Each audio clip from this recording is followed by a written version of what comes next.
أعوذ بالله من الشيطان الرجيم بسم الله الرحمن الرحيم ومن أظلم ممن افترى على الله كذبا أولئك يعرضون على ربهم ويقول الأشهاد هؤلاء الذين كذبوا على ربهم ألا لعنة الله على الظالمين۔ سورہ ہود آیت نمبر 18۔ ومن اظلم ممن افترى على الله كذبا، اس سے بڑا ظالم اور کون ہو سکتا ہے جو اللہ پر جھوٹ بنا لیتا ہے۔ یہ دن قیامت جو لوگ اللہ پر جھوٹ بنا کر باتیں گھڑتے تھے، نئے نئے دین بناتے، کیونکہ اللہ پر جھوٹ بولنا اس کا مقصد ظالم لوگوں کا یہ ہوتا ہے کہ ایک فرقے بنانا اور دین بنانا، تو ان کے لیے اللہ نے پیشی کے وقت اور آخرت کے وقت کی 3 سزاؤں کا ذکر کیا۔ نمبر 1، اولئک یعرضون علی ربہم، کہ یہ اپنے رب کے سامنے پیش کیے جائیں گے، یعنی مجرم بنا کر پیش کیا جانا۔ کسی بھی جگہ پر عذاب اور سزا ہوتی ہے، اور پھر احکم الحاکمین کے سامنے ان کو پیش کیا جائے گا جنہوں نے اللہ پر جھوٹ بولا تھا دنیا میں کہ یہ بات اللہ نے فرمائی، حالانکہ یہ اللہ نے نہیں فرمایا تھا، اپنی طرف سے باطل اور لغو دین کہ یوں اللہ نے فرمایا، حالانکہ یہی کام یہود و نصارہ ہوا کرتے تھے۔ قرآن پاک میں ہے کہ یہ یلوون السنتہم بالکتاب لتحسبوہ من الکتاب، سورہ آل عمران، کہ زبانوں کو ایسے لپیٹ کر کتاب اللہ کی طرف منسوب کر کے باتیں کرتے کہ اگلا بندہ سمجھتا کہ لتحسبوہ من الکتاب، کہ یہ کتاب اللہ کا مسئلہ بیان ہو رہا ہے، وما هو من الکتاب، حالانکہ وہ کتاب اللہ میں نہیں تھا، وَيَقُولُونَ هُوَ مِنْ عِنْدِ اللَّهِ، اور وہ کہتے ہیں یہ اللہ نے نازل کیا ہے، وَمَا هُوَ مِنْ عِنْدِ اللَّهِ، حالانکہ وہ اللہ کی بات نہیں تھی، وَيَقُولُونَ عَلَى اللَّهِ الْكَذِبَ، اور یہ اللہ پر جھوٹ بول رہے ہوتے تھے، انہیں پتہ بھی ہوتا، وَهُمْ يَعْلَمُونَ، انہیں پتہ بھی ہوتا تھا۔ تو اب یہ اللہ کے سامنے مجرم بنا کر پیش کیے جائیں گے جنہوں نے لوگوں کو گمراہ کیا تھا۔ أولئك يعرضون على ربهم ويقول الأشهاد هؤلاء الذين كذبوا على ربهم، اور دوسری سزا کہ گواہ بھی آئیں گے، یا کرامن کاتبین، یا ان کے علاقے کے لوگ، یا انبیاء اولیاء، کوئی بھی آئیں گے ان کے اوپر، وہاں ساروں کے سامنے کھڑے ہو کر کہیں گے هؤلاء الذين كذبوا على ربهم، یہی وہ لوگ تھے جنہوں نے اپنے رب پر جھوٹ بولا تھا، اللہ نے ایک دین نازل نہیں کیا، اللہ نے حکم نہیں بنایا، اللہ نے ایک دین بنایا ہی نہیں ہے، ان لوگوں نے جھوٹ بولا تھا۔ تیسری سزا الا لعنت اللہ علی الظالمین، اس وقت بتا دیا جائے گا دنیا میں بھی اور آخرت میں بھی اللہ کی لعنت برستی ہے ظالموں پر، یعنی رحمت سے ایسے لوگ بالکل دور ہوتے ہیں، چاہے یہ اپنے لیے جبہ کبہ دستار سجائیں یا کچھ بھی کریں، انہوں نے اللہ پر جھوٹ بولا ہے تو یہ ان کے لیے 3 سزائیں، مجرم بن کر پیش ہوں گے اللہ رؤوس الخلائق، لوگوں کے سامنے ان کو کہا جائے گا انہوں نے اللہ پر جھوٹ بولا تھا، اور لعنت اور پھٹکار ان پر پڑے گی، الا لعنت اللہ علی الظالمین۔ اب ان کے جرم بھی 3 تھے، سزائیں 3 ہیں نا، تو افتراء علی اللہ کس طرح کرتے تھے؟ 3 انداز تھے ان کے۔ ایک الذین یصدون عن سبیل اللہ، کہ اللہ کے راستے سے روکنا، یہ تھا اللہ پر جھوٹ بولنے کے مترادف، یعنی جہاں اللہ کا راہ بیان ہو رہا، جہاں اللہ کی باتیں چل رہی ہوں، وہاں پر یہ کوئی نہ کوئی رکاوٹ ضرور کھڑی کر دیتے تاکہ اللہ والی بات، سچی بات لوگوں کے کانوں میں نہ پڑ جائے۔ ایک یہ وَيَبْغُونَهَا عِوَجًا، اور دین کے اندر ٹیڑھ تلاش کرتے تھے، ایک تو خود گمراہ اور دوسرا دین کو ٹیڑھا کرنے کے لیے کچھ دلائل، اپنے جھوٹے ڈھکوسلے ڈھونڈتے تھے، جس طرح تفسیر کبیر میں ہے، یعنی انہم کما ظلموا انفسہم بالتزام الکفر والضلال، جس طرح کہ خود وہ کفر اور گمراہی میں پڑے تھے، فقد اضافوا الیہ المنع من الدین الحق، انہوں نے دین حق کی طرف رکاوٹ کی بھی صورتیں بنا رکھی تھی، وَإِلْقَاءِ الشُّبُهَاتِ وَتَعْوِيجِ الدَّلَائِلِ الْمُسْتَقِيمَةِ، لوگوں کے دلوں میں شبہات ڈال کر سیدھے دلائل کو ٹیڑھا بنا کر نعوذ باللہ لوگوں کو دین حنیف سے ہٹا دیتے۔ تفسیر قرطبی میں یعدلون بالناس عنہا الی الشرک، لوگوں کو سچی باتوں سے شرک کی طرف دھکیلنے کے لیے ہر ممکن کوشش کرتے تھے۔ تو یہ دوسرا جرم، ایک اللہ کے دین سے رکاوٹ بننا، دوسری جگہ سورہ القلم میں اس کو تعبیر کیا مناع للخیر، کہ خیر سے روکنے والے تھے۔ سب سے بڑی خیر اللہ کا قرآن ہے، تو قرآن سے روکنے والے، کہ اللہ کے قرآن کی باتیں، اللہ کے قرآن کا درس یہ رک جائے نہ ہو، نعوذ باللہ۔ تو یہ اور سورہ حامیم السجدہ میں ہے کہ وہاں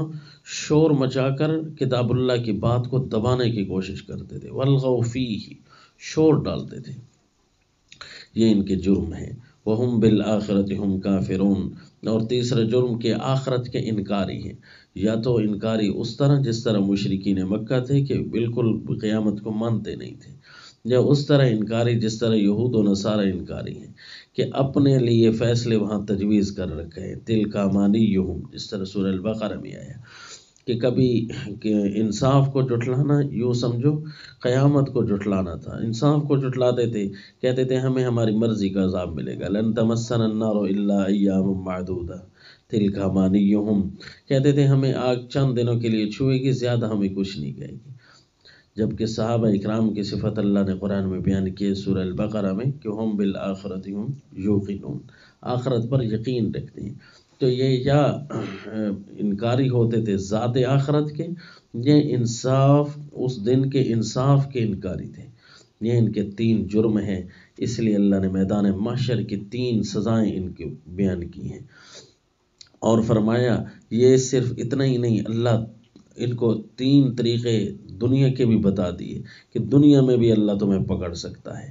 نمبر 1، اولئک لم یکونوا معجزین فی الارض، یہ اللہ تعالیٰ کو زمین میں بھی عاجز نہیں کر سکتے، دنیا میں بھی اللہ کی پکڑ آ جائے تو۔ نمبر 2، وما کان لهم من دون اللہ من اولیاء، جب بھی اللہ کی پکڑ آئے گی ان کے کوئی بھی مددگار نہیں آئیں گے، ان کے کوئی لجپال، ان کے کوئی پالنہار بنائے ہوئے، ان کے داتا بنائے ہوئے، گنج بخش ان کے بنائے ہوئے، فلاں فلاں، یہ کوئی بھی اولیاء مددگار ان کے بن کر نہیں آئیں گے۔ نمبر 3، یضاعف لهم العذاب،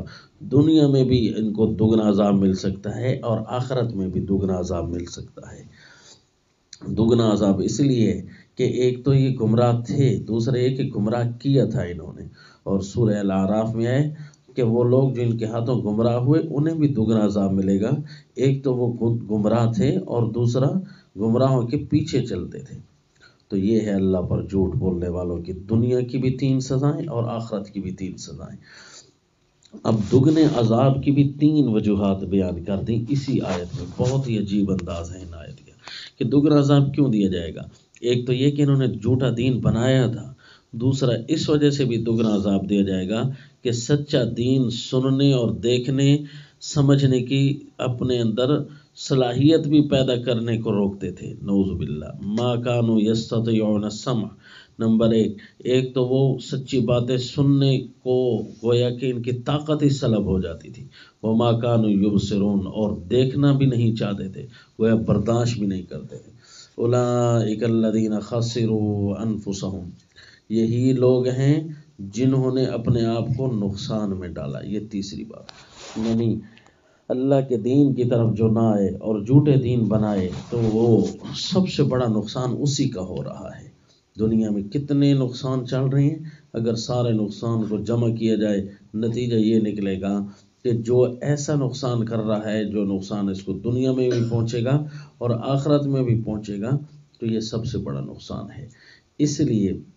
سب سے بڑا نقصان انہوں نے دین حنیف سے دوری کر کے کیا، تو یہ 3 ان کی وجہ ایسی تھی کہ دنیا میں بھی ان کو دگنا عذاب مل سکتا ہے، نعوذ باللہ۔ یعنی 6 عذابوں کا ذکر ہو گیا گویا 3 آخرت کے اور 3 دنیا کے، اور 6 ان کے بدعنوانیوں کا ذکر ہو گیا، ایک جھوٹے دین بنانے والی اور ایک سچا دین کے ساتھ حشر کرنے والی، 3 باتیں۔ تو آخر میں جو نتیجہ بیان ہوتا ہے وہ یہ ہے کہ بنایا تو تھا انہوں نے دین اپنے آپ کو بڑا کرنے کے لیے اور اپنی گدیاں چمکانے کے لیے، لیکن ضل عنہم ما کانوا یفترون، گم ہو جائیں گے ان سے وہ ساری چیزیں جنہوں نے یہ جھوٹی بنائی تھی، قصے، کہانیاں، خواب، روایتیں، جو جھوٹے الہ انہوں نے بنا رکھے تھے، سب کچھ گم ہو جائے گا۔ یہ جھوٹے طور طریقے انہوں نے بنا رکھے تھے کہ جی ہمارا نظام یوں چلے گا، اللہ کے دین کو پیچھے کر کے ہم یہ قانون اگر بنائیں تو بن جائے گا۔ ضل عنہم ما کانوا یفترون، جو چیزیں انہوں نے گھڑی تھیں سب کچھ گم ہو جائیں گی، ان سے دور ہو جائیں گی۔